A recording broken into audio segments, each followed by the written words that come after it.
اس میں کلیم اللہ، اس میں سمیع اللہ، پھر اس کے بعد اس میں رشید جونیئر، منظور جونیئر، حسن سردار، اور بڑے مطلب گول کیپر ہمارے بڑے اس میں مشہور زمانہ رہے ہیں، اور پھر اولمپکس ہم نے جیتے. وہ کمنٹریز میں نے سنی ہوئی ہیں، میرے ذہن پہ آج بھی ان کا رومانس اس پہ تار ہے. تو یہی ہوتا تھا کہ بال جو ہے نا جب وہ لے کے چلتے تھے اس کلیم اللہ سے سردار، اس میں حسن سردار سے، پھر اس کے بعد سمیع اللہ، اور اس کے بعد رشید اس میں جونیئر، منظور جونیئر، یہ میں ان کی بات کروں. اس کے بعد بھی بڑے بڑے پلیئر پاکستان میں آئے. اس کے بعد جو ہے نا وہ گول کیا جاتا بال، وہ یہ بعض دفعہ آپس میں کھلاڑی جو ہیں وہ بال کو ایک دوسرے کو پاس دے کے بال کو اپنے پاس وہ ہولڈ کیے رکھتے تھے تاکہ ٹائم جو ہے نا وہ کنزیوم کیا جائے میچ ختم ہونے سے پہلے. یہ بھی ایک اس کی ٹیکنیک ہوتی ہے، فٹ بال میں بھی ہوتی ہے، ہاکی میں بھی ہوتی ہے. تو سیم وہی ہم دیکھ رہے ہیں کہ اسی طرح کا یہ سین نظر آ رہا ہے کہ بال جو ہے نا وہ کہتے ہیں اس الیکشن کمیشن سے، وہ پشاور ہائی کورٹ سے الیکشن کمیشن سپریم کورٹ، اور سپریم کورٹ سے واپس پھر الیکشن کمیشن. سو بال پچھلے کچھ عرصے سے ادھر ادھر ہی گھوم رہی ہے، گول ہونے کی بجائے وہ آپس میں وہ ڈی کے بہر یہ میچ کھیلا جا رہا ہے. اب دیکھیں فاؤل کون کرتا ہے اور اس کے بعد کس کو پینلٹی کارنر جو پلنٹی سے اس میں اسٹروک ملتا ہے. دیٹس یہ میرا کل پرسوں میں نظر آ جائے گا. سو ان کے لیے بڑا چیلنج یہ ہے کہ پی ٹی آئی کی پارٹی کہہ رہے ہیں آج انہوں نے اپنی ٹکٹوں کا وہ اس میں اناؤنسمنٹ کر سکتے ہیں. پاسبلٹی ہے کہ آج رات وہ بیرسٹر گوہر کہہ رہے ہیں کہ نام سامنے جو ہیں وہ آ جائیں گے کہ یہ فلاں لوگ جو ہیں، اور وہ ان کی کوشش ہے کہ اس کے سپریم کورٹ کے فیصلے سے پہلے ہم اپنے کینڈیڈیٹس کا ان کا نامینیشن جو ہے نا پبلک کر دیں تاکہ لوگوں کو پتہ چل جائے. اور ساتھ میں بلے کا نشان ابھی تو ہے اس وقت جب ہم بات کریں، بلے کا نشان ہے اس کے پشاور ہائی کورٹ کے فیصلے کے بعد پارٹی ایگزسٹ کرتی ہے. سو میرا خیال وہ جلدی سے ان پہ نامینیشن یہ جو پارٹی ٹکٹس ہوں گے ان پہ گوہر صاحب سائن کر کے ان کو اناؤنس کرنا چاہتے ہیں، پبلسائز کرنا چاہتے ہیں، سوشل میں اپنی میڈیا ٹیموں کو دینا چاہتے ہیں کہ یہ نام ہے، بلے کا نشان ان کے ساتھ آپ پیسٹ کریں ان کے یہ بینرز پہ اور پورے سوشل میڈیا پہ سپریڈ کر دیں تاکہ بلے کا نشان ان سے لے بھی لیا جائے. کم از کم لوگوں تک یہ میسیج پہنچ جائے کہ یہ وہ لوگ تھے جن کو یہ پی ٹی آئی نے ٹکٹ دیا تھا. مجھے تو یہ ان کی اسٹریٹجی سمجھ آ رہی ہے کہ جلدی سے سپریم کورٹ کے فیصلے سے پہلے وہ اناؤنس کرنا چاہتے ہیں. بہرحال دیکھتے ہیں کہ سپریم کورٹ جو ہے وہ کیا کرتا ہے اور ان کا بینٹ آف مائنڈ کیا ہے. کیونکہ اب سے پہلے ہم یہ دیکھ چکے ہیں کہ سپریم کورٹ جو ہے وہ انہوں نے الیکشن کمیشن کو آگے ریسکیو کیا ہے، انہوں نے بیل آؤٹ کیا. ادروائز تو الیکشن کمیشن تو اپنی حیثیت کھو چکا تھا کہ اس کا تو کوئی لگتا ہی نہیں تھا کہ الیکشن کمیشن کے کوئی پاورز ہیں، انہوں نے الیکشن کروانے ہیں یا ان کا کوئی فیصلہ کوئی 12 گھنٹے کوئی اثر رہے، 12 گھنٹے کے اندر وہ جا کے ہائی کورٹ سے وہ سٹے لے کے آ جاتے تھے، فیصلے ٹرن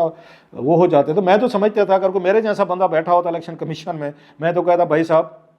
ہم آرام سے چپ کر کے چائے پانی پی رہے ہیں، آپ جائیں جی کورٹس کچہریاں جو ہیں نا وہ الیکشن کروا لیں. اگر انہوں نے الیکشن کروانے اور 3 مہینے ہمارے پاس ہوتے ہم نے کرانے ہیں، اگر ہمیں نہیں کرانے دیے جا رہے تو پھر آپ لوگ کرا لیں. مطلب تھا، لیکن لوگ کہیں گے جی کانسٹیٹیوشنل ڈیوٹیز ہیں، لوگ اعتراضات کریں گے آپ کی فیئرنیس پہ، آپ کی اس پہ اس آبجیکٹیوٹی پہ، کہ لوگ الزامات لگاتے ہیں کہ الیکشن کمیشن جو ہے وہ فیئر نہیں ہے، ٹرانسپیرنٹ نہیں ہے، لیول پلینگ فیلڈ نہیں دے رہا، کسی ایک پارٹی کے خلاف زیادہ ان کے فیصلے آ رہے ہیں، کاغذات نامزدگی وغیرہ ہوں یا دیگر ایشو ہوں. یہ ساری باتیں وہ کہہ سکتے ہیں کیونکہ الیکشن کمیشن بڑی برے طریقے سے سینڈوچ ہوا ہے اور وہ لگ نہیں رہا کہ کوئی اس کی اتھارٹی ہے اور لوگ ماننے کو تیار ہیں. بہرحال دیکھتے ہیں کہ سپریم کورٹ سے کیا ان کے لیے فیصلہ آتے ہیں. Coming back to supreme court کی بات ہو رہی ہے تو پھر اس پہ جاتے ہیں مظاہر نقوی صاحب پہ. تو کل بھی یہ بات ہو رہی تھی کہ موسٹلی لوگ جو ہیں، بہت کم لوگ آنر اور ڈگنیٹی کو یہ پریفر کرتے ہیں. الزامات لگ جائیں اگر سامنا کرنے کی بجائے، وہ کلین چٹ لینے کی بجائے کہ ہمارے کل کو بچے، گرینڈ چلڈرن، نسلیں کل کو یہ نہ تانا سنیں کہ چھوڑیں جی آپ کے والد صاحب پہ، آپ کے دادا پہ، نانا پہ، اگین گرینڈ فادر پہ یہ الزامات لگے تھے بڑے سیریس، اور انہوں نے ان کا سامنا کرنے کی بجائے، انہوں نے وہاں پہ اس کا دفاع کرنے کی بجائے اور خود کو انہوں نے ونڈیکیٹ کرانے کی بجائے استعفیٰ دے کے گھر چلے آئے تھے. وجہ کیا تھی کہ اگر استعفیٰ نہ دیتے، امپیچمنٹ ہو جاتی، کیس ہار جاتے تو ان کو 10-12 لاکھ جو پینشن ملتی ہے وہ نہیں ملنی تھی، گاڑی نہیں ملنی تھی، اور جو پرکس اینڈ پریویلیجز ہیں ساتھ میں وہ ملتے ہیں آپ کو، بہت سارے تاحیات، پھر بیوہ کو پینشن تک ملتی ہے، وہی رقم جو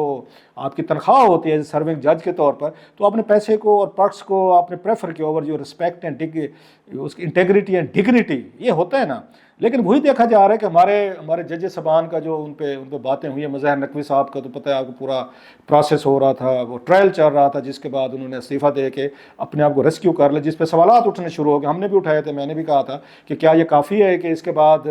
آپ پہ سیریس الزامات لگ جائیں اور آپ ایک استعفیٰ دیں، آپ کو پینشن بھی ملتی رہے گی، 10-12 لاکھ، گاڑی، ڈرائیور، شوفر، کوک، اور آپ کو بجلی کے یونٹس وغیرہ وہ ساری فری آپ کو ملتا رہے گا، اور آپ کو مطلب بھول جائیں گے کہ آپ پہ کیا الزامات تھے. سو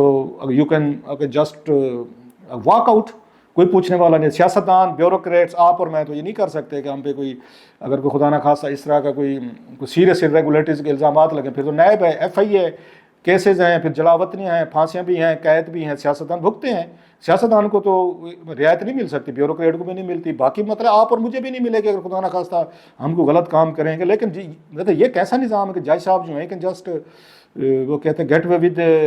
سمائل، تو وہ اس پہ سوالات بھی اٹھائے گئے ہیں. سپریم کورٹ میں یہ سوالات بھی اٹھے ہیں. سیم اب ان کے بارے میں آ گیا ہے اعجاز الحسن صاحب کا جو استعفیٰ ہے، دیٹس ویری ڈرامیٹک. اور بڑے سوالات اس لیے بھی اٹھ رہے ہیں کہ جس بندے نے 8 مہینے بعد یا 10 مہینے بعد چیف جسٹس بننا ہو وہ کیوں استعفیٰ دے گا، کیوں کسی دباؤ کے تلے دے گا. کوئی ایسی کوئی چیزیں ان کے سامنے آئی ہیں کہ جس کے بعد انہوں نے مناسب سمجھا کہ 10 مہینے بعد اگر میں نے انہیں آگے مظاہر نقوی صاحب کی طرح استعفیٰ دینا ہے، اس سے پہلے کہ چیزیں میرے خلاف آئیں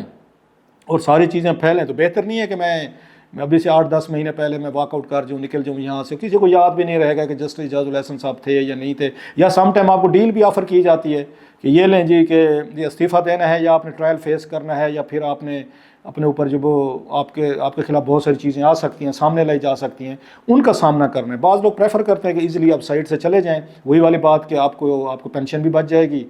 10-12 لاکھ گاڑی بھی بچ جائے گی، پارکس اینڈ پرولیج بھی بچ جائیں گے. خدا نخواستہ اگر کچھ ہو گیا تو بیوہ کو بھی ملتی رہے گی 10-12 لاکھ پینشن ہے. سو وہ روٹ زیادہ ایزی ہوتا ہے. لیکن یہ سوال بڑا اہم ہے کہ ان کا اس وقت استعفیٰ دینا وداؤٹ اینی کوئی اگر ریزن دینا، انہیں بتانا چاہیے تھا کہ ان پہ کیا دباؤ ہے، کیا ان کو اگر کسی چیز کا ڈر ہے، خوف ہے جس کی وجہ سے وہ اس کو چھوڑ کے جا رہے ہیں. باتیں تو بہت کچھ ہو رہی ہیں، سوالات سامنے آ رہے ہیں، but I am not going into the details of وہ ایلیگیشن یا کوشچن جو اٹھائے جا رہے ہیں. جب تک کوئی کریڈیبل کوئی چیزیں سامنے نہیں آتی جسٹس اعجاز الحسن صاحب کے، برا لگتا ہے کہ میں بھی سنائی یا اس ٹویٹر سوشل میڈیا پہ جو کچھ ہمارے جرنلسٹ دوست کہہ رہے ہیں میں اسی کو follow. I want do that unless کوئی اس پہ کریڈیبل چیزیں نہیں آتی. جیسے ان پہ جسٹس مظاہر نقوی صاحب پہ ایک باقاعدہ ریفرنس آ گیا تھا. اگر اس طرح کی چیزیں کو سامنے آتی ہیں اعجاز الحسن صاحب پہ تو پھر دیکھا جا سکتا ہے. اعجاز الحسن صاحب وہی ہے جیسے میں نے کہا کہ نواز شریف صاحب کا جو کیمپ جو ہے وہ ان کو بڑا اپنے خلاف سمجھتا ہے اور بڑے نام لیتے رہے. آپ کو پتہ ہے کہ نواز شریف صاحب نے نام لیے تھے سٹنگ ججز کے اور ان کو سکور سیٹل کرنے کی بات تھے انہوں نے کی تھی. تو نواز شریف صاحب کے ایک بڑا انٹرسٹنگ رہا ہے کہ جب سے ان کے آنے کی بات ہوئی ہے راستے نہ صرف ان کے راستے ہموار ہوئے ہیں بلکہ ہم یہ دیکھ رہے ہیں کہ جن لوگوں کے بارے میں وہ نام لیتے تھے کہ جن کو میں نے سیٹل کرنا ہے، فکس کرنا ہے، ہم دیکھ رہے ہیں کہ آہستہ آہستہ 2 ججز تو وہ ہو گئے ہیں، استعفیٰ دے کے چلے گئے ہیں. جنرل باجوہ صاحب پہ بات کرتے تھے، جنرل فیض کا دیکھ رہے ہیں، جنرل فیض پہ بھی پروسیڈنگ ہو رہی ہیں، ان کو بھی نوٹسز جاری ہوئے ہیں، ان کے خلاف بھی کیسز جو ہیں کھلے ہوئے ہیں. سو کہہ سکتے ہیں کہ نواز شریف صاحب کی جو ڈیمانڈس تھیں کہ فلاں لوگوں کو ہم نے فکس کرنا ہے یا ان کے خلاف کارروائیاں ہم نے کرانی ہے، وہ ہمیں ہوتی لگ رہی ہیں. وہ جسٹس کھوسا کی بات بھی کرتے تھے، اب ان پہ کیا کارروائی وہ کروا سکتے ہیں ونس ہی از ریٹائرڈ وہ ہمیں پتہ نہیں ہے. بہرحال very interesting Times, very dangerous times I must سے. اور یہ چیزیں جو ہو رہی ہیں، جو کیمپ تھے وہاں پہ، وہی جو لڑائی تھی کیمپس کی تھی جو وہاں سے آپ کو یاد ہوگا اس کی یہ چیف جسٹس ثاقب نثار کے دور سے زیادہ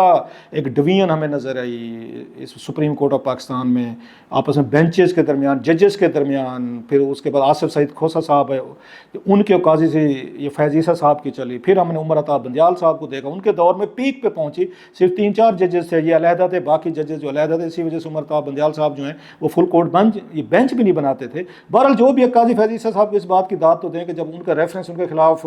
فائل ہوا تو انہوں نے استعفے دینے کی بجائے اس کے خلاف سٹینڈ لیا اور فائٹ آؤٹ کیا اور وہ اس میں سے نکلے اور انہی ججز سے انہوں نے کلین چٹ لے کے وہ دوبارہ چیف جسٹس بنے، آ کے چیف جسٹس لگے. سو ان کا نروس سسٹم جو ہے لگتا ہے قاضی فیض عیسیٰ صاحب کا زیادہ سٹرانگ تھا بنسبت جسٹس اعجاز الحسن صاحب کے اور